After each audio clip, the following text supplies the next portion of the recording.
करती है, आशीर्वाद देती है और सब कुछ करती है, बोलती चालती बहुत कुछ है, बहुत लोग इकट्ठे होते हैं। तो मैंने कहा उसको मना कर दो, ये सब तमाशा की चीज़ नहीं है। अरे अभी तो थोड़ा ही है कि जब किया थोड़ा सा मन एकाग्र हुआ है। मन के सिमटाव में, किसी चीज के सिमटाव में तो बल होता ही है। 100 फीट की चौड़ाई में अगर पानी की धारा बह रही है, उस पर 10 फीट में लाइए तो देखिए उसकी धारा कितनी प्रखर हो जाती है। अब 5 फीट में लाइए तो और उसकी धारा प्रखर होगी, 1 फीट में लाइए तो और उसकी धारा प्रखर हो जाएगी। उसी तरह हमारी शक्ति जो बहिर्मुखी हो रही है, जप के द्वारा उसको एकाग्र किया जाता है, एकाग्र मन का सिमटाव होता है कुछ, तो धारा तो जो है चेतन धारा प्रबल होगी। शक्ति जो क्षरण हो रहा है, शक्ति का जो क्षरण हो रहा है, उसका एकत्रीकरण होगा, शक्ति तो बढ़ेगी। लेकिन उसको मना कर दो, ये सब करना ठीक नहीं है।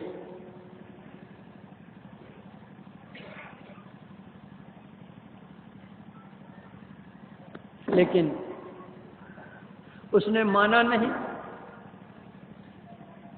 जैसा मन उसका वो करती ही रह गई।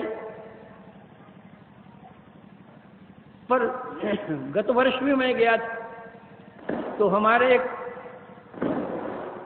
सत्संगी थे बेचारे, रामेश्वर कुमार आर्य प्रोफेसर, उनका लड़का आनंद यहीं कहीं बैठा होगा, ये इंजीनियर है, ये हमारा बच्चे के समान है। यह भी गया था उसके पास में। तो ये तो सत्संगी का लड़का, सत्संगी का यह लड़का है, बहुत श्रद्धालु भक्त है। और ऐसा है कि इसका ऑपरेशन हुआ था,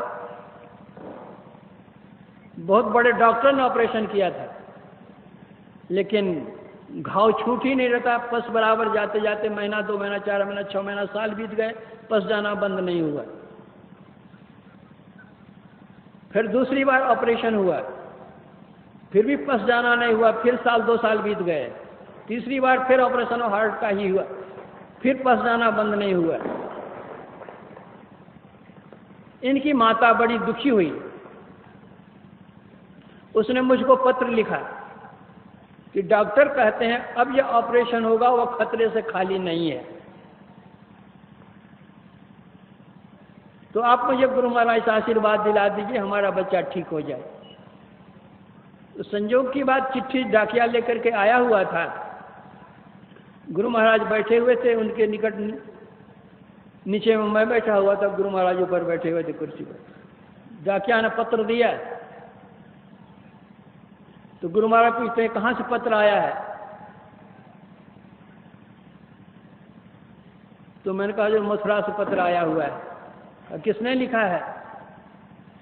तो मैंने कहा प्रोफेसर आर्य की पत्नी ने लिखा है। गुरु महाराज पूछते हैं क्या लिखा है? तो गुरु महाराज के सामने एक पत्र फाड़ता हूं, मैं पढ़ता हूं, पढ़ करके सुनाता हूं कि जो रे आशीर्वाद मांग रही है, बेचारी रो रही है, दुखी है वो। गुरु महाराज भी मौज में थे, उन्होंने कहा लिख दीजिए आशीर्वाद।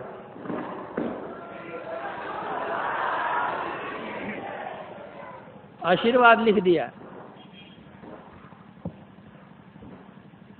तब जो ऑपरेशन हुआ, तो कई साल पहले जो ऑपरेशन हुआ, उसका एक पिन छूट गया था, इसी कारण पस निकलता था, उस बार वह पिन देखने आया। उसके बाद से यह स्वस्थ है लड़का। इसकी श्रद्धा तो बहुत है, इसके मन में हुआ कि जाकर के देखें क्या है। जाता है वहां पर, तो अपने को बतलाती थी वह कि हम अंतर्जामी हैं, सब कुछ हम जानते हैं, लेकिन जो भी पूंजी थी वो तो समाप्त हो गई कई साल में ही, अब पूंजी तो रही नहीं। तो इसको वो कहती है कि तुम सत्संगी का लड़का है, तो अभी तक दीक्षा क्यों नहीं लिया है? तो हम लोग दीक्षा तो ले चुके हैं, कितने दिन हमको दीक्षा लिए हो गए। उसकी अंतर्जामता तो उसी में समझ गए आप। तो कहता तुमको भजन में मन नहीं लगता है? कहा हाँ भजन में तो मन नहीं लगता है। तो क्यों नहीं लगता है भजन में मन? तो वो कहती है कि तुमने मांस खाया है।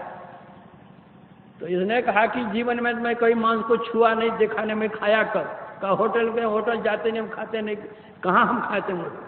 जितनी जो पूंजी थी थोड़ी सी, आशीर्वाद देने में सब समाप्त हो गई। ये जप करने से तो हो जाता है आरंभ में कुछ, लेकिन उसकी सुरक्षा करना, अरे धन कमा लेना एक दूसरी बात है, उसकी सुरक्षा जो है वह चाहिए।